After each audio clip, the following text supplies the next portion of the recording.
Salut les amis, j'espère que vous allez bien. Aujourd'hui, on va parler de la charge sur les téléphones. Ok, déjà il faut savoir que la charge fait partie des pannes les plus fréquents qu'on a généralement sur les téléphones. La première partie de cours sur la charge, comme nous allons voir tout de suite, est très importante pour la suite parce que ici, la compréhension va être plus simple que lorsqu'on va arriver, par exemple, sur les téléphones qui prennent les puces. Parce que ici, la charge se fait avec les transistors et MOSFET.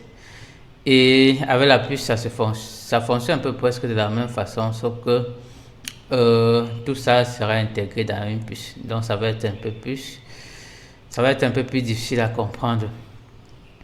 Ok, c'est pour cette raison qu'il faut bien comprendre la partie ici pour que la partie suivante soit facile pour vous à comprendre.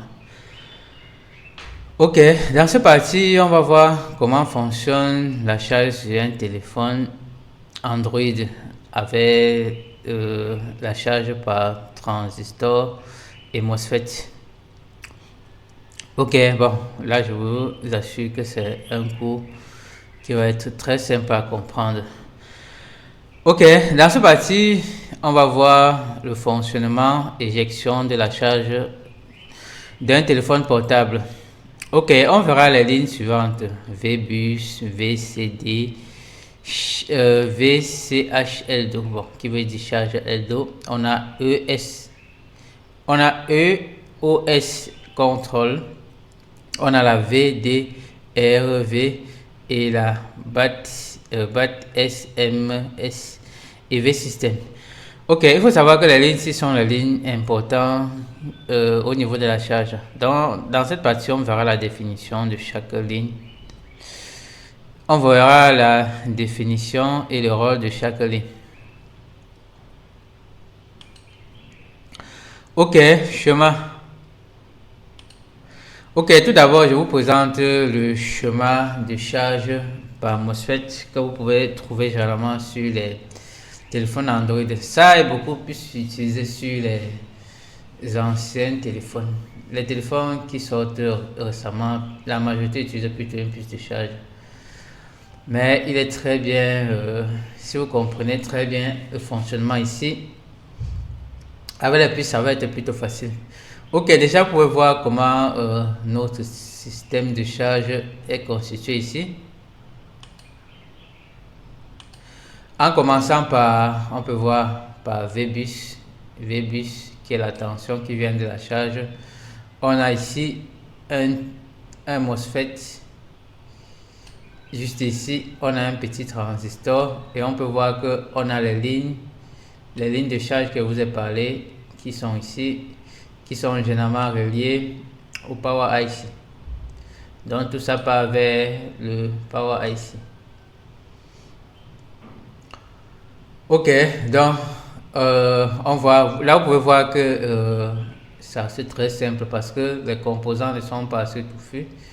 On a quelques composants de un MOSFET, un transistor et quelques résistances pour convertir la tension. Ok, ici on va voir la définition de chaque ligne pour savoir à quoi chaque ligne sert. On va commencer par VBus. Définition. Donc ici, il faut être attentif pour comprendre le rôle de chaque ligne de tension. Définition. VBus. Tension d'alimentation entre parenthèses généralement 5 volts provenant du port USB ou d'un chargeur externe. Fonction. Alimente le circuit de charge de la batterie du téléphone. Ok, ici il faut savoir que VBus c'est la tension qui vient directement de notre chargeur. C'est pour ça que j'ai commencé la première étape qui consistait à vérifier qu'on aura VBus qui va être de 5 volts qui entre au niveau qui entre sur la carte mère avant de continuer la partie ici. Donc la vérification est très importante pour s'assurer que le problème vient de la carte mère. Ok, bon, là on va continuer. Ici, la prochaine, bon, là, je vous montre. On peut voir que j'ai dit que vous pouvez contrôler VBus de plusieurs façons. Lorsque vous assurez que votre VBus entre au niveau de la carte mère, vous pouvez venir le mesurer sur deux endroits. Bon, généralement ici, il y a généralement certains condensateurs ou diodes qui se trouvent avant le MOSFET là qui se trouve par exemple ici. Vous pouvez vérifier aussi dessus pour voir si vous avez par exemple 5,2 volts ou 5 volts. Vous pouvez vérifier sur l'un des résistances qui se trouve ici. On a plusieurs points de test ou juste à l'entrée du MOSFET, vous pouvez vérifier pour s'assurer que notre symbole est vraiment là avant de continuer. Donc ici, on doit avoir VBus sur tous les composants qui se trouvent ici. Première résistance ici, deuxième, troisième et enfin le MOSFET.